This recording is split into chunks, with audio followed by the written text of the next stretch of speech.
третьем, четвертом, пятом классе учились мы вместе.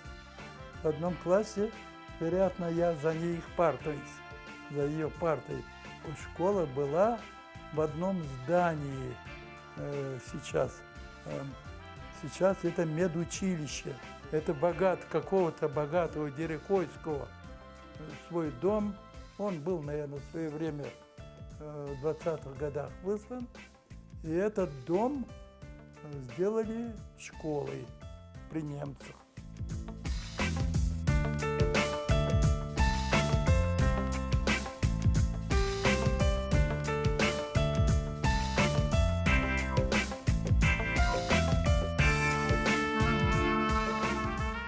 Bizimde remont yapkan ediler. Son pencere çanayana kaldı. Mıhkan bir şeyler kaldıydı. Aldım onu oynaganda. Abiye senin isat kıbrıdığına var. 22 gün, 21 gün больницaya yattık. Derikoylu bizim ballar var idi. Var benim adım var. Gemi Cember demezler, derler. Yok Cember. Niçin deseniz, может быть, bizim mahalle, İfacık mahalleye 4 tane enver var idi. Patlak Göz enver var idi, Kadiyov enver var idi, men enver. Sonra, onun için biz oynardık. Aranlar var idi. Oynaganda birbirlerini derdi, mıkçı davay. Ta ki benim adım kalgan idi mıkçı.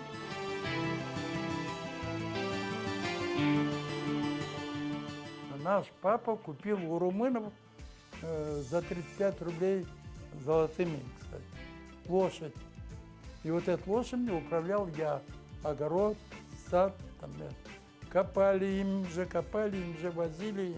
Во дворе лошадь, корова, немецкой породы, мы говорили, которая, насколько это вот ведро.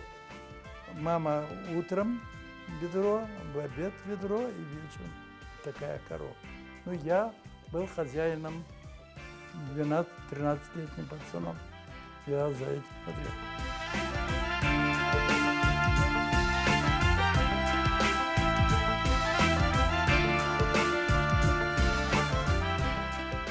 Папу в 1938 или в каком-то году его посадили, сказали, что он ругался против сельсовета.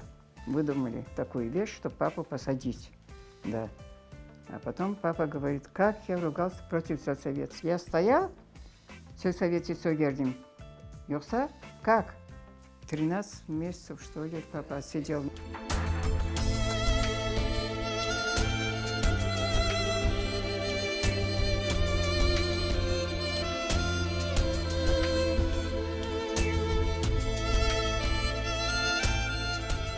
Ночью пришли, вставайте. Чего?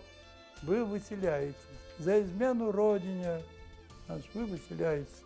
15 минут вам сроку выходите. Папа, да я инвалид, там я этот. Да мы немцам не служили, мы не сотрудничали, ничего не. Все, папа погрузил на лошадь, на нашу лошадь. Что там, полмешка муки, какой-то там одеяло, покушает, одежду там это. И опустились, вот где сейчас автостанция речки течет, вот у речки нас всех собрали.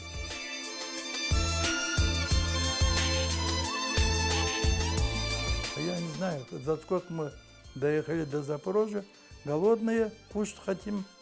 У мамы какой-то отрез был, она подала этим людям. На станциях ждали люди, местное население. Они давали на обмен, значит, ты дашь там что-то, там тряпку какую-нибудь, они тебе булку хлеба или нет.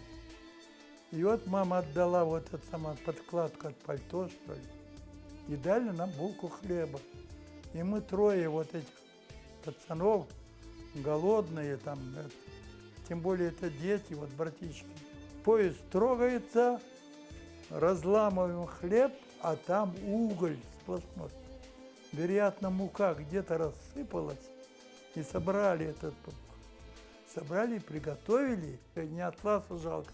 А вот голодные люди, и вот хлеб, вот сейчас я поем, и вдруг...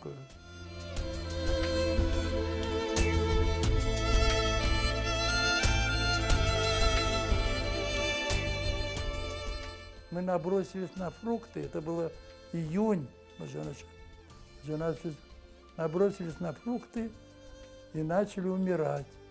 И вот мы, дети, 13-14-летние дети, начали их хоронить. Мы хоронили и бабушек, и больных, и это. Умирали очень много. Мы похороним, завтра опять похороны, туда приходим, а могила раскопана, выкопана. Вот так. Шакалы. Они раскапывают, и как мы хоронили, вероятно, дети. И съедали наших покойников.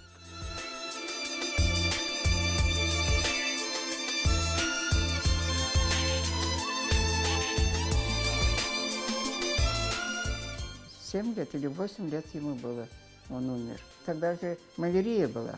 От малярии все умирали, да.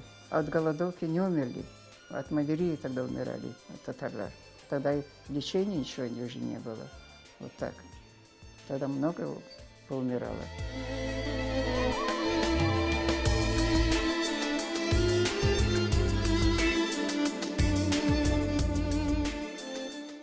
Я приехал отчет сдавать или чего, в Самарканд приехал. И увидел ее где-то там, я не знаю, по дороге или на базаре. А, ля-ля-ля, это что? Да вот, кончаю я техником, она говорит. Какой техник? Медтехником. Направление куда дадут, не знаю. Ну, тогда можно было предлагать. Я говорю, ты попроси Сургут. И она попросила Сургут, она приехала в Сургут. Там я начал за ней ухаживать.